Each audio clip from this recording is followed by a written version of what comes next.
Good morning, ladies and gentlemen, and welcome to the show on this Friday, May 5th, 2023. Thank you for tuning in. I'm glad to have you guys here. It's going to be a rather short market report. It's going to come at the end of the show, but I want to talk to you guys about something.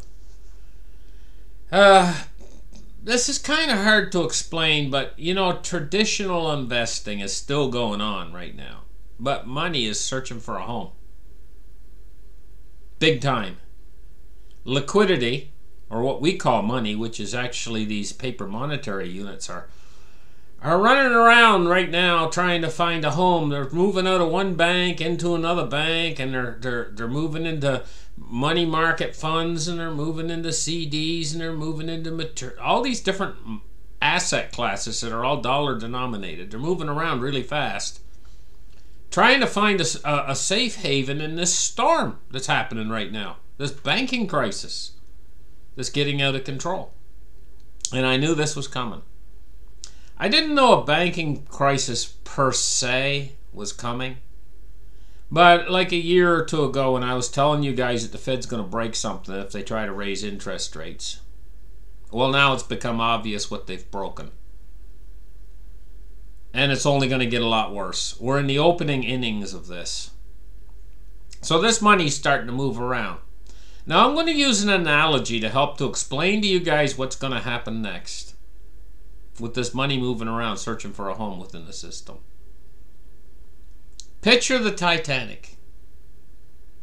Did you know the Titanic took hours to sink? A big ship takes a long time to go down. You know, they had bulkheads on the Titanic. And the bulkheads were ripped open. And the water was leaking in. And the people, they thought the ship was completely unsinkable, guys. They thought it would never go. This can't sink. This can't. And they were still, a lot of people in disbelief. They didn't know, or they didn't know. And only a few people on board the ship, when the ship was first struck, knew it was sinking. I mean, okay, they were in a little bit of disbelief as well. But they said, they looked at the situation over and they said, we're going to sink. And they knew ahead of time. But all the people on board the ship didn't know that they were sinking.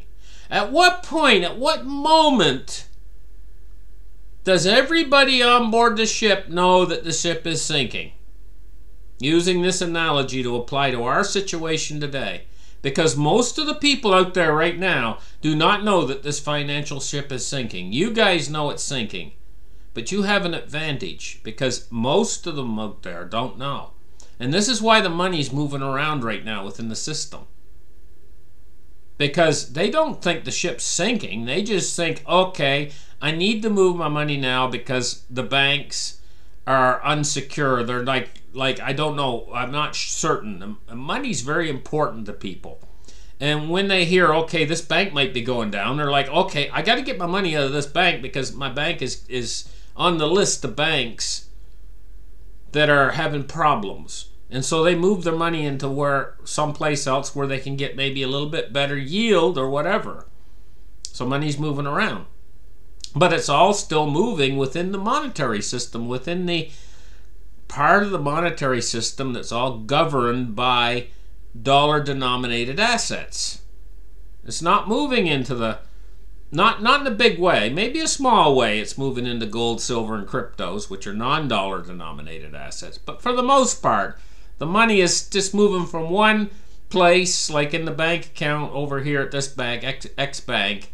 Maybe he puts it in a money market fund, or maybe he buys U.S. Treasuries, or maybe he buys T-bills, or maybe he goes out and, you know, he's moving it still within the system of being dollar-denominated assets. That's the point I'm making. But they don't realize the ship's really sinking. At what point are they going to all realize at the same time that this ship is sinking? Now, you guys know it's sinking. I know it's sinking. I've been on here. I've done shows about this saying that it's sinking. It's way in advance. Now we're getting closer and closer. But at what point do they all know? It's when the ship lists. It's when the whole ship goes like this.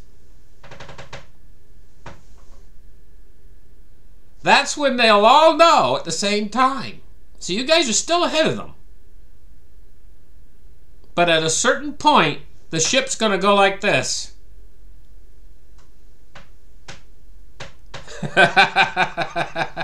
And that's when everybody's going to know. Then it's too late for you to get into gold, silver, and these non-dollar denominated assets, because everybody's going to know at that point that the dollar's sinking. Right now, they read articles and stuff, you know? And the article says, dollar is losing its world reserve status, and it talks about the BRICS and whatever. But they always qualify it. They'll always say, well, the dollar will probably take 30 more years for it to sink. Yes, it's sinking, but it's going to take 30 more years. Baloney. Baloney. This is moving much faster, at a much faster pace. So just like I often get it wrong, you know, on my timing on things over the years, I thought this was going to happen quicker. They think it's going to happen a lot slower. So who's right? Could it last a few more years? Maybe it's a little bit in between. They say 30 more years. I'm thinking it's starting right now. But maybe it'll last a couple, maybe a year or two more. But does that really matter? Because once the ship goes like this, everybody's going to know. And then they're going to start to move their money again. So money's moving in one direction right now into all these debt-based instruments, all of these debt-based fiat money Ponzi scheme instruments is where money's moving into right now. But once they all know, once the ship starts to sink, and once they know it's sinking, and they know it's the dollar that's sinking, this is going to move so much faster. Because then they're going to be trying to get out of dollar-denominated assets and into something that's real. Now, do you got what's real? Or are you all dollar invested? Because all the dollar is paper. At its core, it's all just paper. And this is a Ponzi scheme, and this is the final end. The Fed has just triggered it. They've triggered it now. I said it could last quite a while, you know, if they didn't trigger it. If they hadn't have done all this stuff that they've done trying to fight inflation. I'm saying they're trying to fight inflation, but in fact, maybe they're triggering it on purpose. But they've nevertheless, whether it's on purpose or they were really trying to fight inflation and they just got caught away in themselves. And anyway, they've triggered it. They've pulled the trigger now. So this is slow motion. The trigger's been pulled, the firing pin's coming down through, and it's hitting the back of the cartridge right now. But we haven't had the explosion yet. The explosion is when she's going to list. And it's so close right now, guys. The system is so close to doing that list. Because we're entering into a depression right now. And the Fed is going to have to keep us. They're going to have to save us from this depression that they've created. And how did they do that? Well, they have to save the banking system. I mean, when it got hot, a couple weeks ago, Janet Yellen stood right out there and she said, by darn, we're going to cover all, not just under 250. We're going to cover it all. We're going to just... Any deposit in the bank, you're covered. And then they kind of backed away from that a little bit, you know. But they mean it. It's true. They have to. If they were to let banks fail and the people who have the money in the banks not cover them with the FDIC, all of that money loss would just completely blow the system out. That would just blow it out. They have to cover that. So, even above $250,000, they're going to have to cover that. Now, I'm not saying they will. That's the problem is. If you got more than $250,000 in the bank right now, they don't have to cover it. Really, they don't.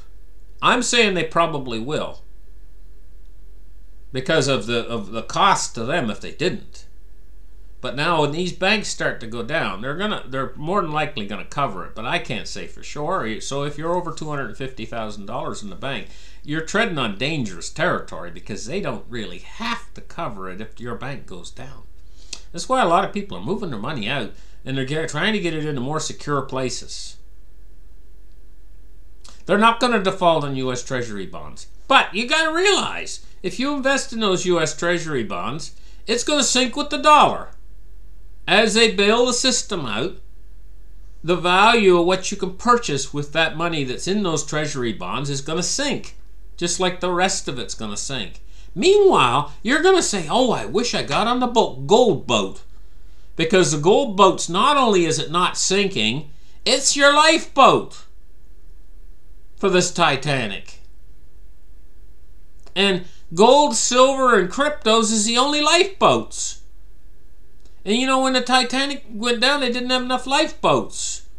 And a lot of people had to sink and die. You don't want to sink and die. Get on board while it's still time.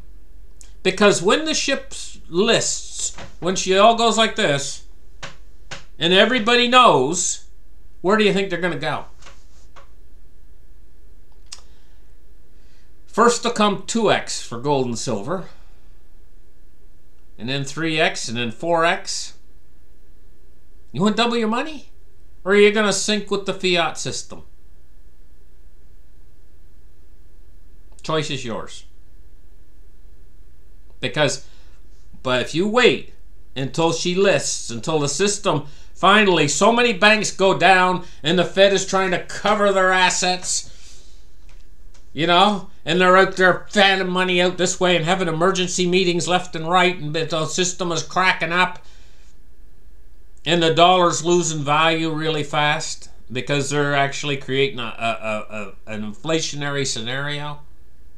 And the ship is sinking, really starting to sink where everybody notices it is sinking, then you're going to have to pay one hell of a lot more if you want to get out of this fiat. And if you can get into any real precious metals.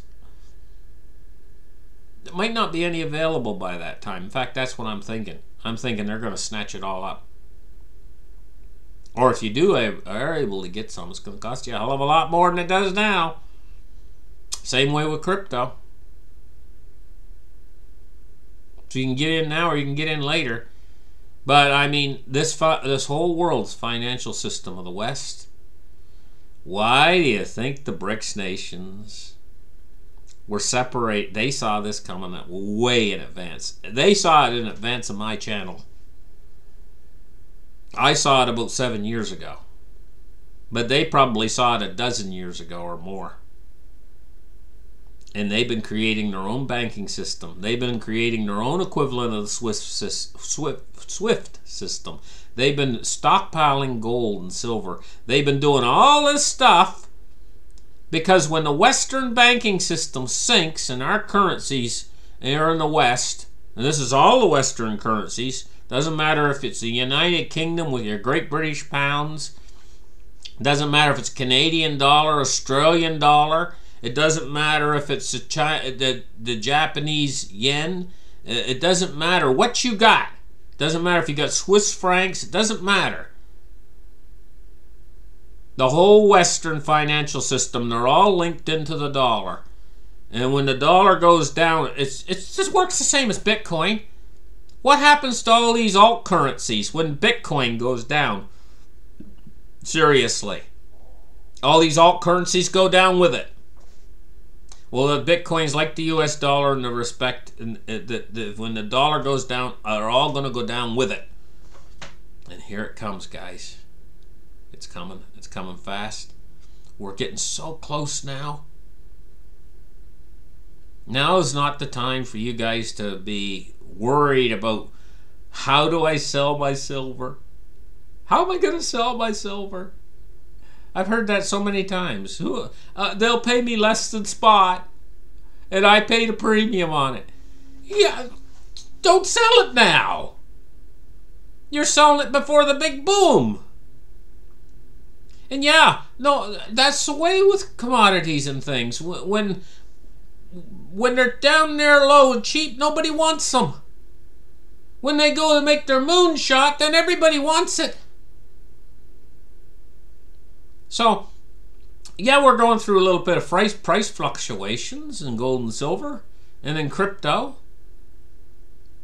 But this is not the time to be selling. This is the time to be accumulating. This is the time. It's coming. It's coming. The big time's coming. And we're right on the verge of it, guys. And if you can't see it, then you're not looking hard enough. Because it's here. It's here now. The banking system's rolling over. We're heading into a depression, not a recession. And it's going to be a hyperinflationary depression, not like the 1930s.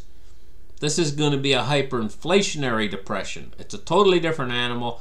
This is the one where gold and silver go to the moon, and so does cryptos. And here it is. Let's take a look at the markets. Today, we're looking at silver price, $25.52, down 50 cents on the day so far. Cryptocurrency. Excuse me, guys, just for a second.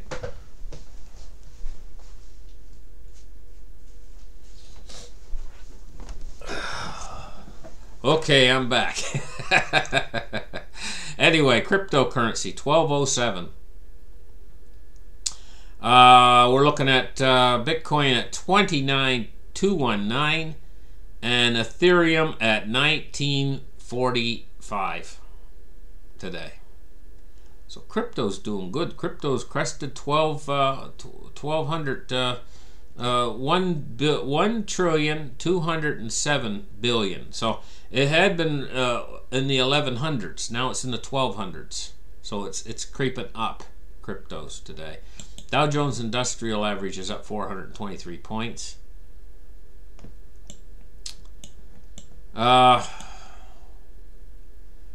Yeah.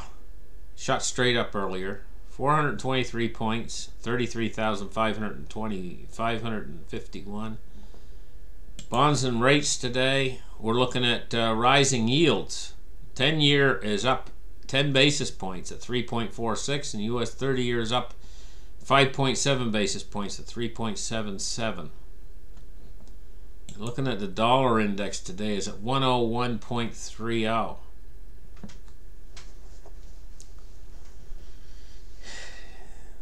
To be a good investor, one thing is required is a lot of patience.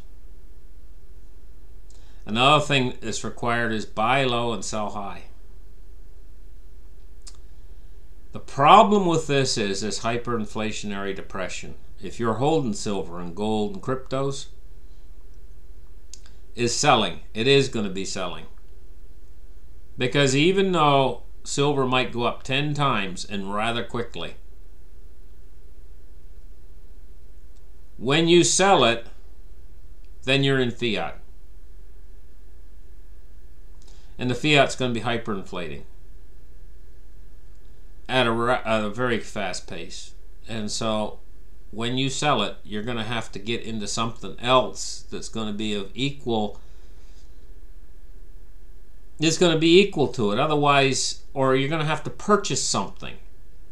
Because if you stay in that fiat, if you decide you're going to keep that fiat, like say you take your ounce of silver out, say you just got 1 ounce, and you take it and you sell it for $1,000. Well, when you sell it for that $1,000, that $1,000 might only purchase what right now would cost you $100. So it's like you got $100, okay, for your ounce of silver. But you did get 1,000, but the 1,000's only worth what would purchase right now for 100. But if you hold on to it in a month, it might lose half of that purchasing power again. This is what we're talking about. And by that time, silver might be up to $2,000. You might get $2,000 for your ounce if you waited a month later. If you hang on to that money for a whole month, then you've lost half of it. This is where we're heading. This is why people are going to flood out of these asset classes that are dollar denominated. They're going to try to get into something that's a safe haven that they can store their value in. And you would think that there's all kinds of places you can go. Oh, a big financial system like this, there should be thousands of asset classes I can purchase that's going to hold my purchasing power. That's out of the dollar. But then when you study this and you find out for years gold and silver were the only ones, then crypto came along in 2009. So now there's only 3 asset classes, but there's really not much place other to go other than dollar-denominated assets. Everything's priced in dollars. You got to get into real things. Things that exist in the real world. Yeah, real estate exists in the real world. But it's not liquidity. And see, what I'm talking about is, I'm not talking about art, paintings. I'm not talking about antique cars. I'm not talking about these things. I'm talking about something that's real liquidity that exists in the real world, and it's not pegged to the dollar. It's non-dollar denominated. And still, gold and silver are the premier. But it's got to be the real physical. So, I mean, for some of you guys that are watching this show for the first time, maybe you've never heard any of this stuff before. You don't know what I'm telling you right now. Maybe it's a wake-up call for you to realize. Maybe you got a big portfolio. I don't know. You might be watching my show. Maybe you got like hundreds of thousands of dollars there sitting on in all these. In some of it in traditional way, it's invested. You know, like bonds, stocks, etc. But it's all dollar denominated. It means that those stocks are worth X amount of dollars. Those bonds are worth X amount of dollars. Yes, gold and silver are worth X amount of dollars. But their liquidity, and they're not tied. In fact, gold is exactly the opposite of the dollar. When the dollar goes up on the US dollar index, gold goes down. And when the dollar goes down, gold goes up. They're negatively correlated. And this is going to be found out big time, this little piece of information I just told you, by the general population when the ship really starts to sink. They're going to realize that what you have here is one elevator that's going up. That's gold and silver. And you have another elevator that's going down to the basement, all the way down to hell. It's going down to where the devil is down there. Okay, which elevator do you want to be on? Are you on the dollar elevator, where your dollar's going to be losing value so fast that it's going to feel like the elevator's in free fall? You know, when your hair goes up in the air above your head, you know, because you're falling. I'm falling! The elevator shaft's broken. That's going to be the dollar. But the other elevator is going to be going all the way up to heaven where the angels sing. It's going to be, the other elevator is just going to be slowly floating up into the sky. Right now, both elevators just kind of sitting there, and you got your choice. You can go with the dollar elevator with all these dollar-denominated assets like, you know, CDs and money market funds and bonds and treasuries and all that. Or you can hop on the elevator that's going to be going in the opposite direction. You can do it now, and now is the best time because the elevators are both sitting there at the station waiting to go. One's got the down arrow, one's got the up arrow. Which one are you going to hop on? It's up to you. But once the ship starts to sink, then everybody's going to want to get on that one elevator going up, and they're all going to dump the elevator that's going down. That's going to make it free fall to the basement.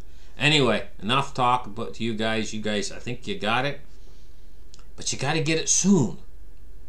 Because this is going to happen very soon now. We're right on the edge. Maybe that's what I'll title the show, Right on the Edge. Bye-bye, guys.